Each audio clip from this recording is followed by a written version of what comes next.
ये खबर पारुल यूनिवर्सिटी द्वारा प्रस्तुत की गई है। तो बॉस थिएटर से निकल कर आ रहा हूं और दिल से एक ही आवाज निकल रही है, अरे ये स्पाई यूनिवर्स है या फिर एक इमोशनल डेली सोप ड्रामा। जी हां, मैं बात कर रहा हूं यशराज फिल्म्स के स्पाई यूनिवर्स की नई नवेली पेशकश। नाम है फिल्म का अल्फा, जिसमें आपको नजर आएंगे आलिया भट्ट, शर्वरी, बॉबी देओल और अनिल कपूर। अब सोचिए, इतने बड़े स्टार्स हैं तो डेफिनेटली फिल्म में कुछ नया तो होगा ही। अब जब ये फिल्म आई है तो क्या वाकई में इस फिल्म में देशभक्ति वाली चिंगारी है भी या नहीं, आज इसी का पोस्टमार्टम करेंगे, वो भी बिना किसी लाग लपेट के। तो चलिए शुरू करते हैं रिव्यू। हेलो हाय नमस्ते, आप देख रहे हैं दैनिक जागरण और मैं हूं आपके साथ अंकित सिंह तोमर, और आज हम करेंगे वाईआरएफ की नई और मच अवेटेड फिल्म अल्फा का रिव्यू। देखिए भाई, फिल्म की शुरुआत होती है एक सीरम के इर्द गिर्द से। जी हाँ, वही घिसा पिटा फॉर्मूला के एक खतरनाक सीरम है और हमारे स्पाइसेस को उसे बचाना है, यानी कि जो स्पाई हैं उनको उसको सेव करना है। अब जब बात वाईआरएफ के स्पाई यूनिवर्स की हो तो हम क्या उम्मीद करते हैं भाई? कड़क सा पेट्रियोटिज्म होगा, रोंगटे खड़े कर देने वाले भारत माता की जय टाइप्स के आपको डायलॉग सुनाई देंगे, राइट? लेकिन बॉस, यहां अल्फा के मेकर्स ने दमदार एक्शन तो ठूस ठूस कर भरा, लेकिन जिसकी कमी थी वो थी कहानी। जी हाँ, इसमें कहानी दूर दूर तक समझ में नहीं आई। पैट्रियोटिज्म और इमोशन इसमें हमें थोड़ा कम नजर आया, एक्शन ज्यादा नजर आया। उम्मीद थी कि शायद फिल्म की कहानी में थोड़ा सा और ज्यादा इंटरेस्ट देखने को मिलेगा, लेकिन ये कहानी मेलोड्रामा बनकर रह गई और शायद यही वजह है कि अल्फा अब सबको चुभ सी रही है।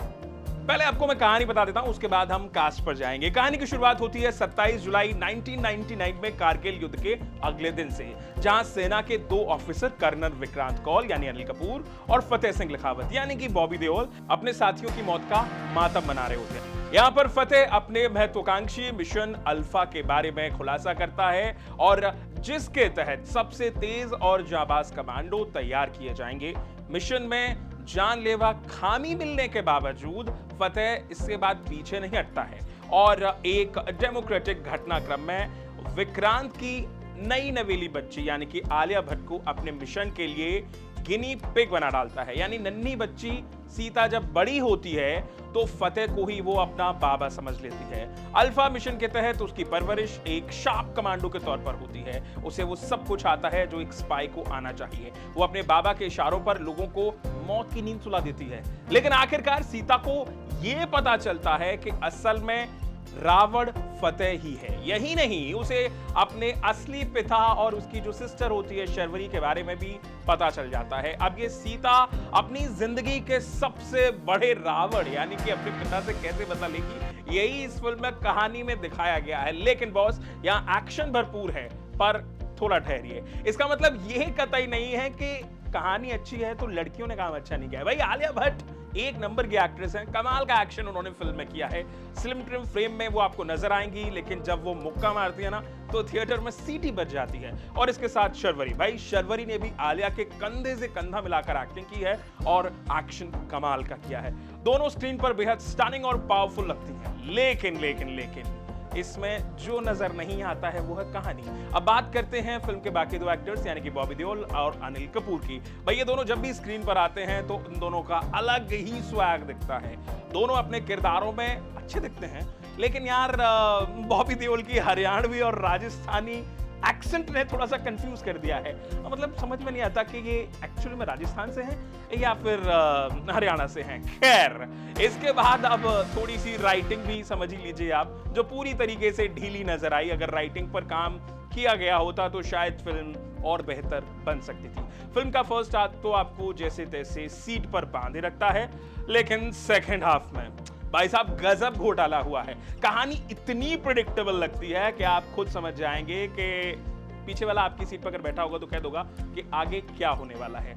और इसके बाद मेलोड्रामा इसमें इतना बढ़ जाता है कि कभी कभी लगता है कि स्पाई ट्रेनिंग नहीं, घर परिवार का कोई कलेश चल रहा है। ऐसा लगता है कि एकता कपूर का कोई सीरियल चल रहा है। थिएटर में सबसे ज्यादा शोर तब मचता है जब स्क्रीन पर एक कैमियो होता है, और वो कैमियो होता है द ऋतिक रोशन का, यानी कि वॉर के कर्नल कबीर की एंट्री जब फिल्म में होती है तो भाई पब्लिक खूब चिल्लाती है।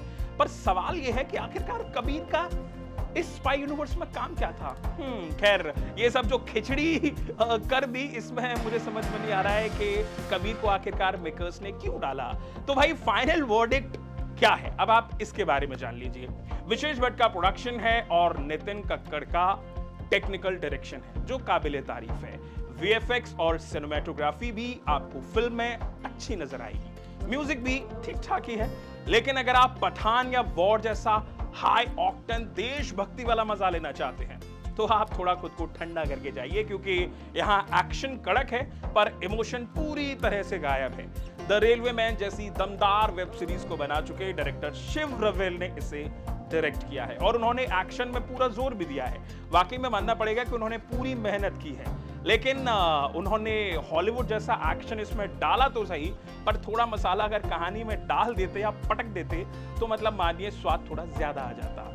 अगर आप आलिया के फैन हैं और बिना लॉजिक के केवल स्टाइलिश एक्शन देखना चाहते हैं तो आपके लिए अल्फा इस हफ्ते एक परफेक्ट बिंज वॉच हो सकती है और आपका टाइम पास ये फिल्म अच्छे से कर सकती है। और अगर आपने अल्फा देख ली है तो आपको लड़कियों का स्पाई अवतार कैसा लगा है, नीचे कमेंट सेक्शन में अपनी भड़ास या प्यार जो आपको निकालना है वो निकाल दीजिए। वीडियो अगर आपको पसंद आ गया है तो आप इस पर लाइक जरूर ठोक दीजिए और हाँ, चैनल को सब्सक्राइब करना बिल्कुल मत भूलिए। मिलते हैं जल्दी आपको अगले रिव्यू में। और हाँ, जाते जाते मैं आपको ये और बता दूं कि मेरी तरफ से इस फिल्म को कितने स्टार मिले हैं। भाई मेरी तरफ से इस फिल्म को मिलते हैं सिर्फ 2 स्टार। मिलते हैं आपको जल्दी अगले रिव्यू में। Till then take care and bye bye.